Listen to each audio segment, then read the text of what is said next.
This is the Build Tech Stack Equity Podcast. We dive into the inspiring stories of underrepresented tech entrepreneurs and investors.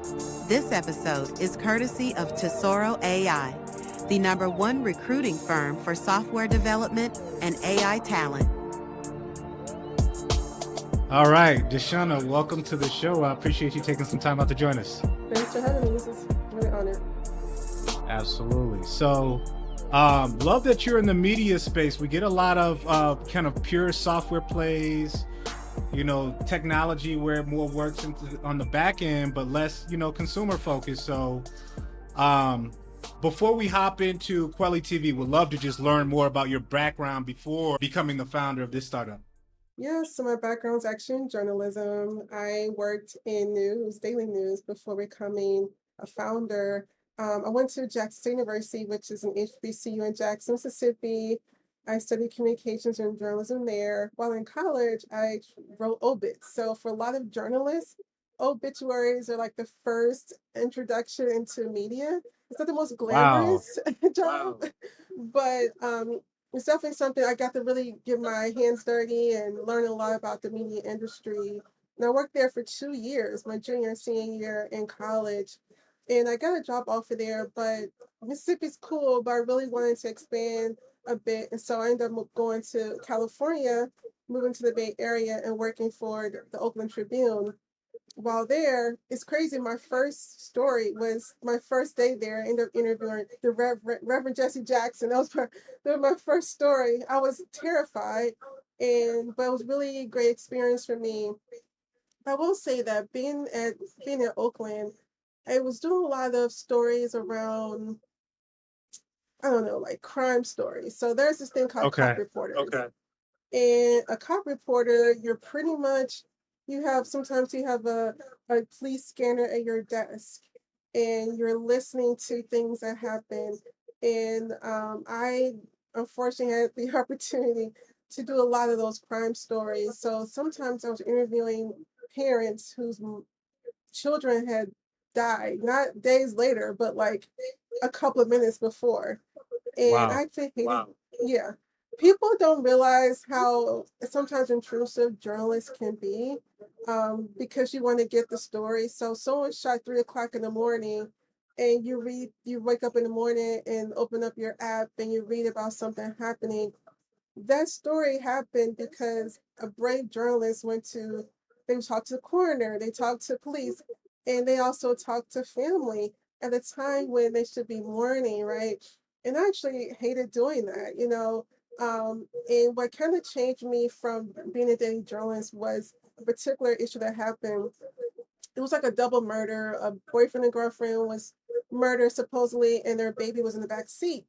And my editor was like, it was a double homicide.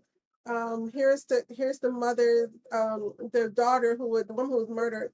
Her mother, here's her number. I don't know how he got it, but as journalists, you get people's numbers. So I called the mother, and they were en route. They were in a car. They were en route home to get some stuff because they felt that they wanted to go back because they said they thought she was alive. So I said, I'm sorry, I'm DeShuna with the Oakland Tribune. I'm sorry for your loss. And they were like, sorry for your loss.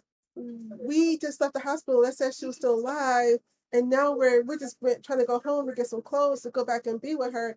Now you're saying she's dead. And then the mother starts crying hysterically.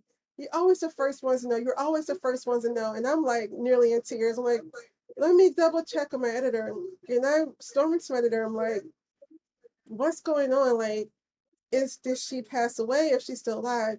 He made some phone calls. Thankfully, she was still alive, but I still had to get the story. So the call back like 2 hours later, of course, the mother didn't want to talk to me. So I'm talking to her uncle, and I got the story, but I didn't want to do that. Like, I realized that I was a part of a problem. I wasn't impacting my community through storytelling, and I went on this journey after that experience to figure out what type of landmark, what type of legacy I want to leave as a communicator, as a storyteller.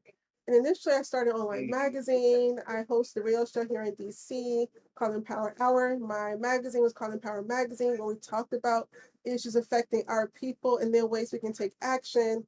And then I ended up hosting an awards ceremony called Empower Players Awards, where we honor people who are giving back to our communities. But I went this long journey to figure things out. And what initially started out as an online magazine eventually became Kweli TV. But it was a long journey to get there. But I've always been a storyteller. I've always believed that storytelling is important and can make an impact. I just didn't know at the time like how I wanted to present that to the world. I mean, that's definitely an interesting path, right? I mean, starting with obituaries and then having to move into reporting deaths, right? Yeah, that's I imagine that as an early career, like for me, I was an accountant and I was like, oh geez, I am bored out of my mind, right? This is like the opposite of boredom. For me, like what you experienced would be traumatizing, right? In some way. I don't know if you would describe it the same. How do you move there to all right, now mention some of these other things that you started, awards, online magazine. Was it just that you decided that maybe the media industry isn't the path for storytelling? You needed to do it on your own? Partially, right? You mentioned, like you talked about if I was doing it, I'd be traumatized, right? I would cry. And I feel like the way that journalism is made up, if it bleeds, it leads. That's an actual term that journalists say. If it bleeds, it leads.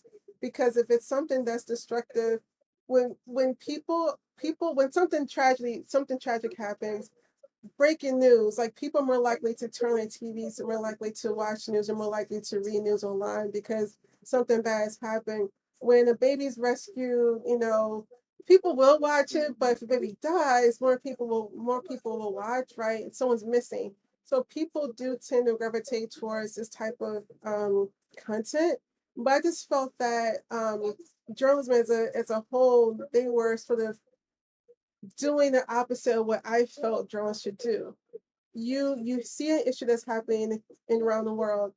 I get you tell a story, but that's just part of it. Like, how do we actually change it? And I know as journalists, your goal is not to really give people opinions because I think that's the issue too. Everyone has an opinion about everything. I just like, well, everyone's opinion because now I don't like you as a person anymore. Starting these opinions, but um, I think that for me, I felt that there was a missing link for people who wanted impactful storytelling, where not only am I learning about an issue that's happening in the world, but now I can understand what's happening and I can do my part to change it. Even if it's donating or volunteering or whatever. That was the whole point of Empower magazine initially. The goal was how do we connect the challenges of the world that's impacting our community, but actually make change? And I feel like for like journalists in daily news, there really isn't the time to dissect into the reasons on how to fix it because I have to move on to the next story. There's so many things are happening, and I feel like that was the missing link. Um, so that was number one. Number two was the lack of community and the lack of, I would say, representation. So working in a newsroom, you begin to realize that there aren't that many diverse stories or diverse people in the newsroom. So a lot of times when you see stories being written, the people writing those stories aren't a part of the community. They're coming to a community that they've never been to, that they may even have a negative view on, right? And then they're trying to tell a story. I have more empathy because I'm from the community. I am from Memphis, Tennessee. Okay, like I grew up on 3-6. I mean, I'm from a black city. So you go to a place like Jackson, Mississippi, you go to a place like Oakland, California, where there's a large black population, you have a different view, or maybe someone who doesn't look like me telling that same story. And I just felt that the people who didn't look like me weren't empathetic. They weren't traumatized. So you mentioned traumatized. Sometimes they were like laughing at how people died. Like it was like they were desensitized to things that had happened. And I didn't want that to happen to me. And so I wanted to figure out how can I change that. Yeah, I mean, what you are talking about highlights a problem, right? One is All right, well, we're going to cover the stories that people are just more likely to click on, whether it be something traumatic. All we care about is what people, if that's something that needs to be tragic, if that's something that needs to be chaotic, whatever. We just need to click, or in this case, the view. But then you add to that, well, the people who are producing the stories aren't from the community, so they are only exposed to the community based on probably what people who aren't from the community had produced before them. So they're only telling one particular narrative, you being from the community, right? I can actually express different stories that highlight the community, the people in a much different way. So just kind of tackling a different problem. When you think about moving, I want to talk about the state of Kweli TV today. I mean, you've got your own platform. Would love to talk about how it exists today, and then kind of take a step back and talk about how you decided, you know what, let's create this tech platform and then leverage it to start telling these unique stories. So how we are today, we are a Black-owned streaming service. We have 800 titles from around the world. When I tell people from around the world, Black stories from around the world, they think America and Africa, but we're literally everywhere. So we have, content from the Caribbean, we have content from Latin America, we have content from Europe. There are Black folks in Europe. We have content, in Australia too, right? Even some Afro-Asian content. The only place we have content is Antarctica, as I tell people. But with climate change, who knows, we might, have content there in a little bit. But we have content literally everywhere. And our goal is to showcase the beauty of what it means to be Black around the world. As I mentioned, being from Memphis, I was a bit sheltered. My parents didn't have all the money, so we didn't travel. And I thought Black people were just in America and Africa. I didn't know we were anywhere else. I remember one time I was standing in line at like a 7-Eleven. I was like 10. And some guy behind me, he's like in his 30s, he was like, "Are you from Brazil?" And I'm like, "What? I'm Black." He was like, "Black people, you know a lot of Black people. You look like some Black women that sell in Brazil." And I'm like, "There are Black people in Brazil? I didn't know that."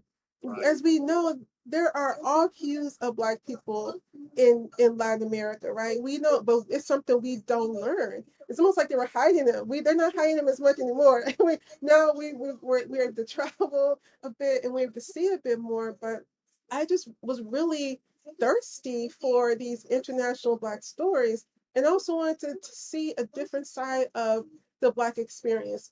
Growing up, when you saw the continent, it was always a very depressing commercial where they're malnourished and they're like flies in babies' faces, or there was a war happening. And you see these kids who are child soldiers, and someone who barely tall like 10 years old, holding a gun as big as they are, and those are the stories you see in your head. And I'm like, but that doesn't make up the whole story of what it means to be of African descent. And our platform is really great at showcasing, celebrating the nuances of what it means to be Black here in America, whether you're looking to about Black life in Atlanta, Black life in DC, Black life in Chicago, Black life in Nigeria, Tanzania, Brazil, Costa Rica, wherever you are, you get a glimpse of what it means to be Black around the world in a way that's not demeaning, stereotypical. If you're a hiring manager and you appreciate the unique skill sets required to build AI solutions, then I would highly suggest you get your hands on our AI talent salary guide. As you know, one of the greatest challenges in building AI products is acquiring the right team. Over 100 plus pages, we dive deep into our global AI talent acquisition strategies. And with our networks in Latin America, we also provide you with actionable advice on how you can scale up your AI team cost efficiently. Once you explore our AI talent acquisition strategies, you'll never look at hiring the same way again. Links are in the description. Yeah, I love that because once I start traveling, it really opened my mind to really the diaspora, right? And so, growing up in American schools, and we also, the power of media, how it shapes our perception of what it means to be Black, to your point.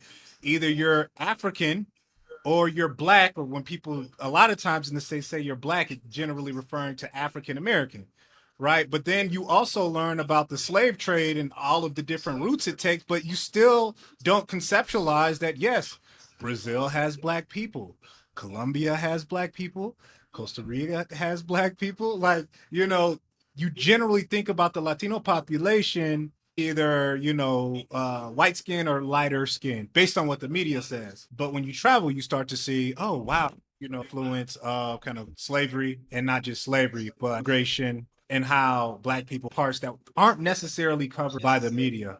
Um, about kind of your starting place, did you start with more of an international perspective about the diaspora, or was it, let's more so focus on different stories within the US, North America?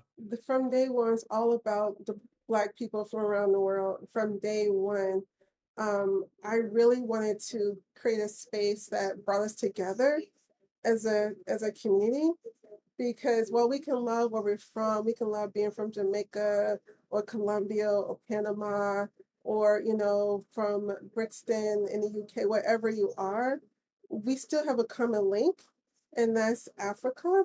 No matter how we came to our various parts of the world, where we landed eventually, the motherland is always Africa.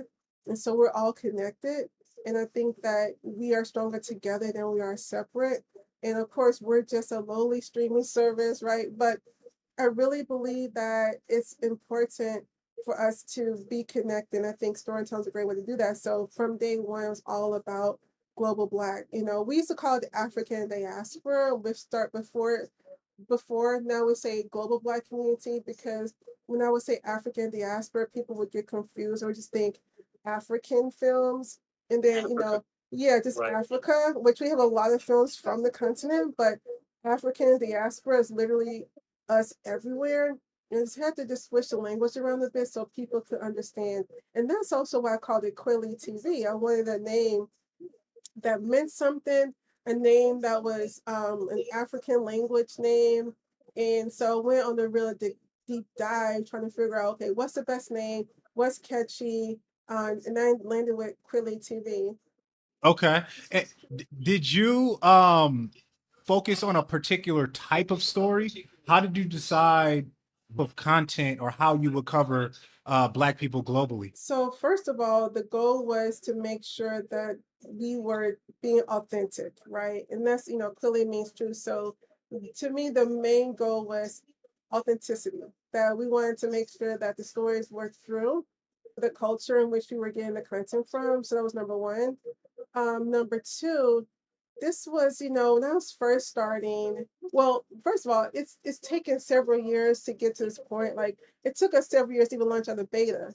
And back then, just like it is now, there's been this civil unrest. It was not maybe a couple of years, it was maybe like Mike Brown, and there were, a few others, Eric Gardner, all those things were kind of happening around that time, and or a few years before. And I really felt that I wanted a place that not only celebrated our culture and our community and told authentically, change narratives. I wanted there to be narrative change, but also be a safe space, because people were bombarded with, a young Black man being murdered. You will see these clips, right, on social media. And I wanted to be counter to that, where you're not going to come on Play TV and you're going to see a bunch of trauma porn about our culture. We know that there are issues happening in our culture as well as the celebration.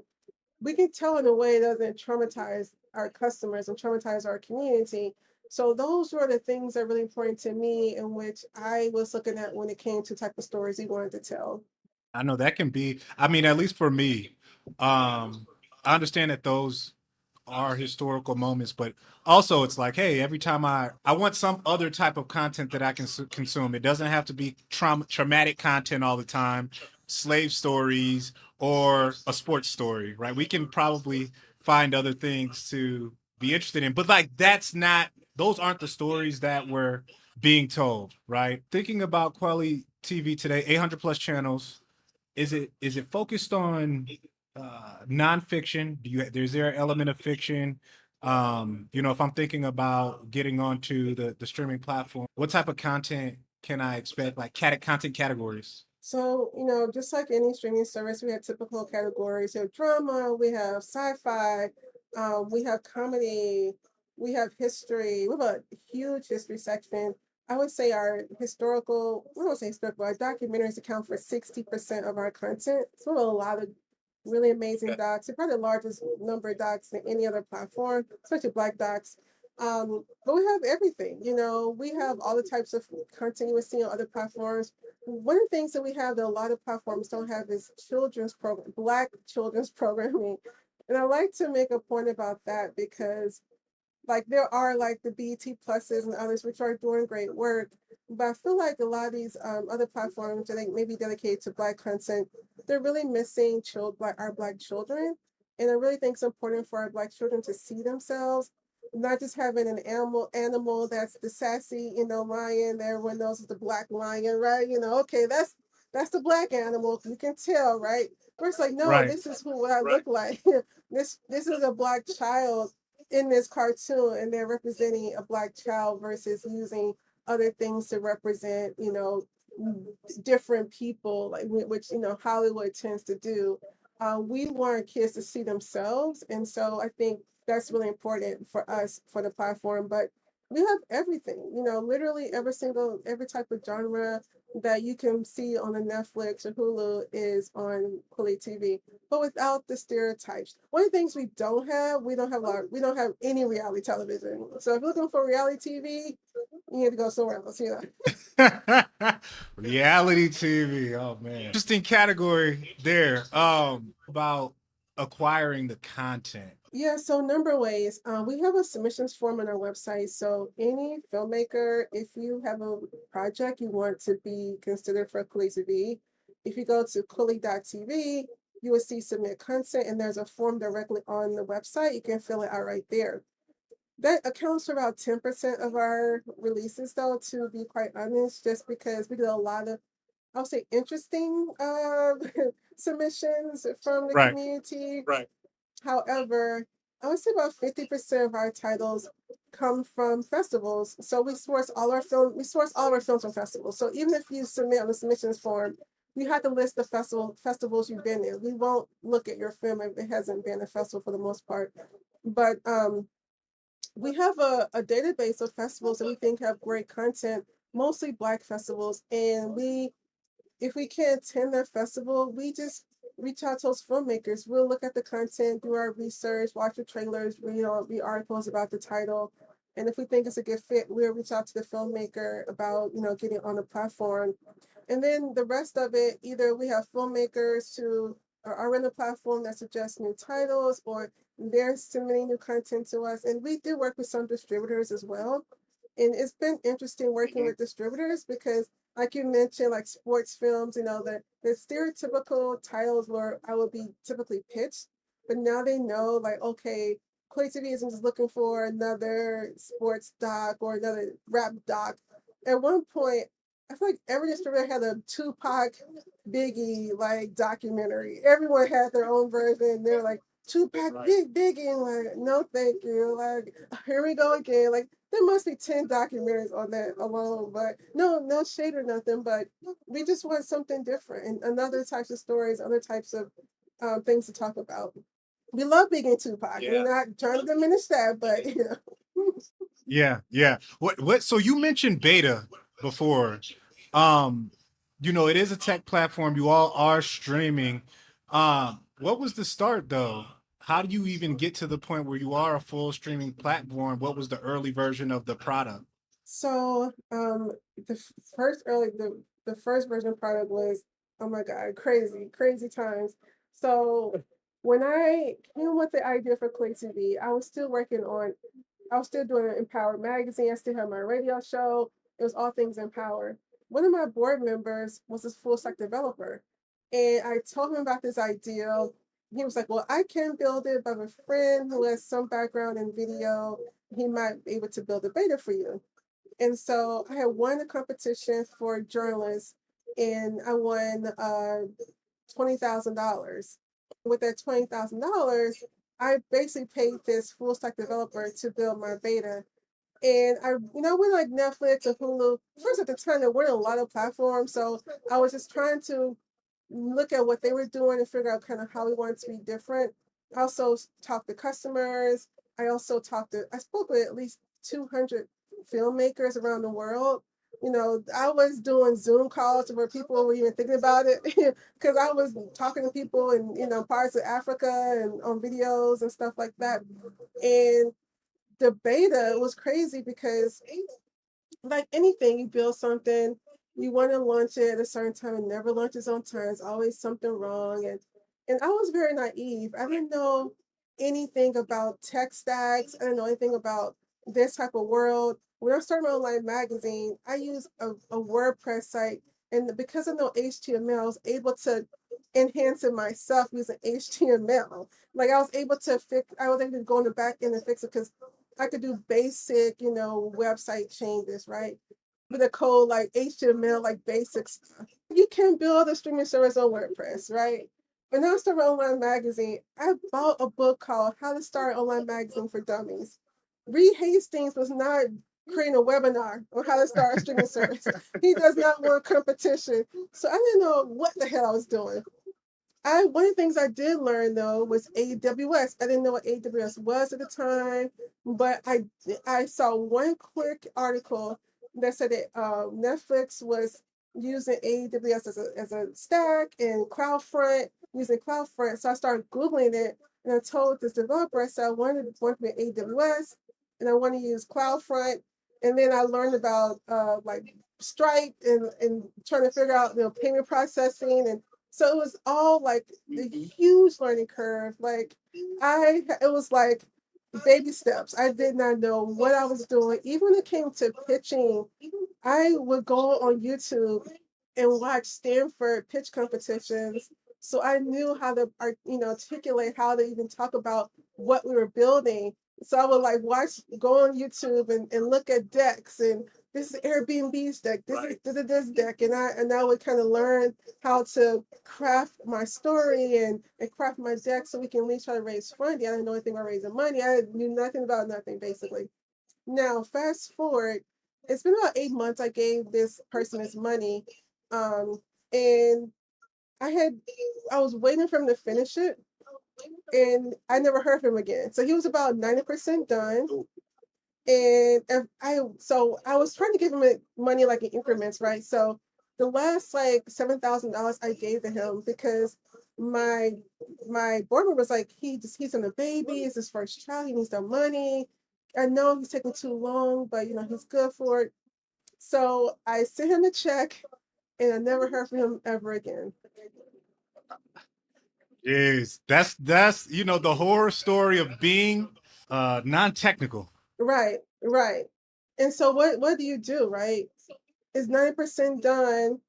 Do you try to squeeze together money you don't have and try to finish it? And then like I didn't have access to, like, he literally just skipped town. Like I couldn't even get access to the code. It was a whole bunch of mess.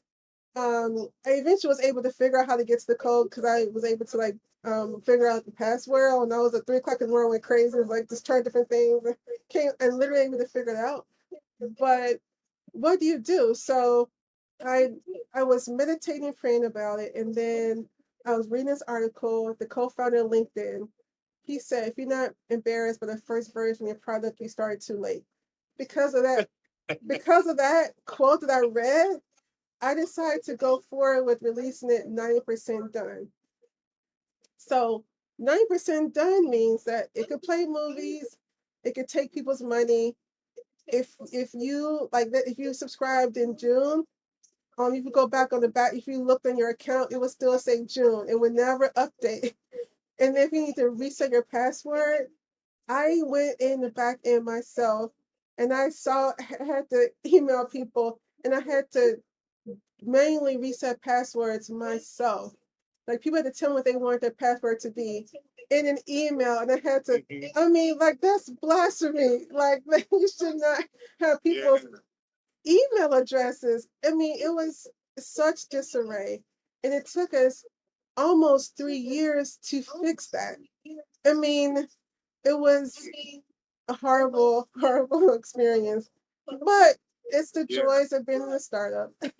Yeah, I mean, look, if you don't embody perseverance, right, then what does it actually mean? So 3 years to get platform up to date. Did you decide to go hire someone who was technical to join the team full time? Did you look towards a dev shop? Like, what was it? So two things, right? Like, I imagine you paid the original guy, you paid him with the $20,000 that you had earned. But then when it was time to make some upgrades, like what enabled you to do that, number one? And then what resource did you look to get you to that next step? So when he skipped town, our saving grace was that we were making some money. Like literally, we had a 30-day trial back in the day, and in 30 days we made like 2 grand. You know, like we had customers day one. Like it was something I never could experience. It's almost like you watching Five Heartbeats and it's 3 o'clock. They like wake up and they hit a song like, I believe in you. Like, oh my God, like that my song is on radio. Like that's kind of how I feel like, oh my God, people are actually subscribing to this. Like this, even despite all the challenges, and we explain to people it's beta. So we want to hear your feedback. And a lot of Black folks didn't know what beta was and they didn't understand. And they were like, we want to hear your feedback. So they would tell us this is I knew everything was wrong, but I still wanted them to fucking a part of it, so they knew that this wasn't the final product. And it was cute for a while, right? We were making some money, and we had like 1,000 subscribers, and I'm like, wow, and this beta is not so bad. But there's only so long that you can live off of that, right? Where the beta is disarray. People like, I told you this a year and a half ago that when I reset my password, I don't want to tell you my You're right. You're absolutely right.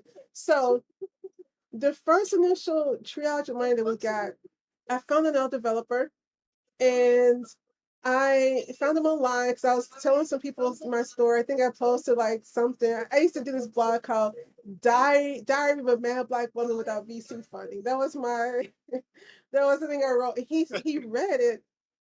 He was well meaning, and again being a novice, not understanding how to hire people.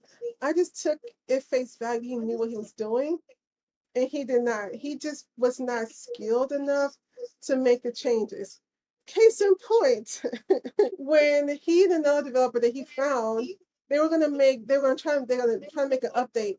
I emailed him and said, it was like 2 o'clock in the morning, because I'm gonna do it 2 a.m. when people shouldn't be streaming potentially. And I was 2 a.m.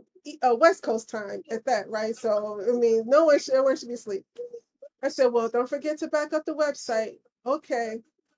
He texts me 20 minutes later, the website crashed, but I got the backup. Great. The one you just did. Oh no, I forgot. It's from 2 weeks ago. 2 weeks ago. Oh, This is wow. it. Oh, wow. We lost 2 weeks worth of customers. And so he ended up leaving because of that. And then I had other developers that I tried to bring on and give them equity, but it just never worked out. So what ended up happening was that I started to figure out, how can I do this if I don't get any VC money, if I don't get an investment, I don't want to rely on Silicon Valley Bro to make this happen. And I remember watching an interview with Ava DuVernay, and she was talking about her first film and how challenging it was, and trying to get help. And she would ask people to go, take her, like she would ask people for drinks, or let's do lunch or tea or coffee, and people would sometimes ghost her and show up, or they said they would do someone do it. And she said she felt she was exuding desperation. And I'm like, I think I'm exuding desperation. I feel like I was exuding, like I was waiting for someone. I needed someone. I needed this developer. I needed whatever to make whatever happen. But like, if they don't come, if it's not happening, how do I do that despite that? And I got it. I was a part of this group of other Black founders from around the world. I learned about something called pitch competitions. I didn't know anything about pitch competitions. And I saw a post about a pitch competition at Harvard Business School. It was the African Business Club. They have an annual pitch competition for $10,000, and the deadline was in like a day. And I'm like, I'm not, and they were like, they were African companies, African. I'm like, well, I'm not African, but we have some African content. So my name has this African name, so maybe that's enough to get through. And there were 200 plus people who applied. I was one of the 10 finalists, the only finalist from America. The others were, maybe lived in America or some came in from the parts of the world. I was down to my last dime. I flew to, luckily being in DC, flying to Boston is like $50, like it's nothing, right? Direct flight to Boston. One of my husband's college friends, she worked in a dorm. I stayed in her dorm because I couldn't afford to rent an apartment or rent an Airbnb. And I stayed with her, and I took the public transportation to Harvard. And I practiced all night long. I didn't sleep. I practiced all night long, all night long, all night long. My pitch, and I won. And that was the catalyst for change because I learned about this company that can develop streaming services faster, basically. They're basically like your third party tech vendor, and you just handle everything else. Mm-hmm. And I paid them to deploy like apps and that. And that's how we're able to make it happen because I realized that in-house it's just too much. No, I learned no streaming service does everything in-house. Everyone uses a bit of, this and that in order to make it work because it's such a heavy tech lift. And it's something I just didn't know. That even like a Netflix isn't completely, built from scratch. They take components from third party vendors to make it work. And that's what I learned. So that's how we're able to do it. And to this day, I don't work with that vendor anymore. Now I work with another vendor where we have a totally custom platform. And we were able to do that because we're on the beta, we started making money again. And, it's still been challenging, but I decided to not rely on other people to dictate my destiny for my company. I feel like the whole tech industry, the lack of resources that Black founders get, we're relying on somebody who doesn't look like us to explain what we're building, especially we're building something for our community, and they're supposed to, and they don't, and they're not used to funding us, so they're afraid to take a chance on us. I'm just over that, and I'm just like, how do we just stay alive? How do we allow in our community to keep ourselves alive versus relying on someone in Silicon Valley to hit a lever like you're deserving of making this money. You deserve to be rich. You deserve, to build this. Right, right. I mean, the beautiful thing of it all is that you had early validation of the product, right? So, as bad as you may say, hey, look, that original version was terrible. To the quote that the LinkedIn founder had, if you aren't embarrassed of the first version, then you launched too late. But now I think the benefit of a lot of people are in a similar situation, and companies who are able to get past those hurdles a lot more quickly, generally they have like someone on a board, right, who they can tap and they say, hey, look, I'm non-technical. Let me run these things by you. Let me see how I can get to a solution much more quickly. But unless you have those networks, you have those people on your board at a very early phase, you don't necessarily know what pitfalls to avoid. Right. And so it sounds like, you having learned a little bit of that now. Here are some tips and tricks to avoid. But I would say, I would like to learn from you as someone who has worked with a third party to develop the platform. Any kind of jewels of wisdom you can share, or things not to do in your development process as a non-technical founder? Vet, like a million times vet, So the current third party vendor we work with, that was the second company. I hired another company that was supposed to build a custom platform for us, but they pretty much weren't doing it. Like they were just not doing what they're supposed to be doing. They were slow. There were things that were just wrong and incorrect, and I have kept having to tell them. And it was me thinking of it. Like I would talk to other people who work with them, and if I realized that I think they had fake people. I mean, they had to because it was like there's no way. Oh, and they're still in business. Like I don't even know. I don't want to sue them because like they took quite a big chunk of my money and nothing ever came of it. So I would say vetting is number one. Number two, don't be afraid to ask for what you want. I think like they're the experts, right? And don't be lean into the expertise in a way where you don't make any mistakes, but also challenge them, because sometimes some third party vendors, they want to be lazy and they want to be like, well, this is how we do for all of the customers, so we're not gonna, we can't do that. And that's why we left our first vendor. Our first vendor, we wanted to expand what we're doing. We wanted to be on Comcast. We wanted to expand to schools. We wanted to advertise to the platform, but they were only subscription. Sorry, we can only do it, that way. I'm like, well, but we want to grow. We're trying to grow as a company. And so if you won't expand with us, then that's not going to work. The vendor I'm with now, they're pretty much my third arm. Like they're another part of the company. There's a technical issue that a customer faces, they literally, within 24 hours, they're getting back with the customers and they're making sure that it's working properly. They're investigating. You're right, DeShuna, this is wrong, or we were able to duplicate this challenge for the customer. We're fixing it now, like right away. The first vendor I was with, it'll be the weekend, something was wrong, be, something happened on Friday night, it'd be Monday afternoon. Oh yeah, the customer that unsubscribe now. What's taking you so long? And so making sure that they believe in what you're building, because they know that your success is their success. If they are a hook, line, sinker in your mission, and they see you, they see themselves as another arm of your company, then they're the right vendor. And just having a real good rapport with that vendor. I have a real good rapport with my vendors, so whenever I mention things that they're open to, I would just suggest talk about things that you want to do in the future. Things that you want to build that's not part of first phase, but the the 10th phase. Okay, this is what we're doing today. In 2 years, we're gonna do this. If in 2 years, can you do this? Because if not, you can't be my vendor, because I'm not jumping around from vendor to vendor. That, like, I need to make sure that you can grow with me and you can build with me. So that would be my biggest advice. Yeah. That's good advice. I'm curious what is up in the future. What's up for the future for Kweli?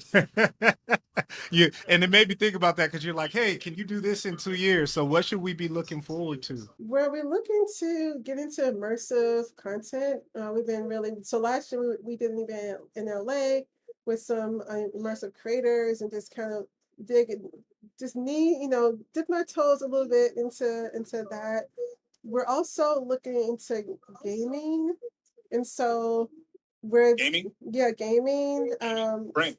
Yeah, so we're looking to a number of new different arms of the company that we're hoping to implement in the next couple of years. So stay tuned. Okay. And when you say immersive content, I'm trying to conceptualize what that is. It like, Netflix had like a movie at one point where you could click your way through the storyline. Is that immersive content, or am I thinking about that wrong?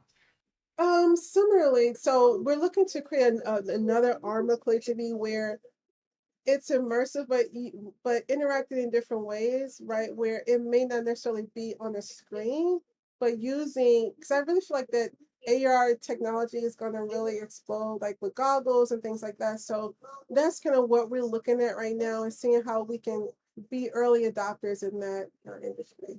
Awesome.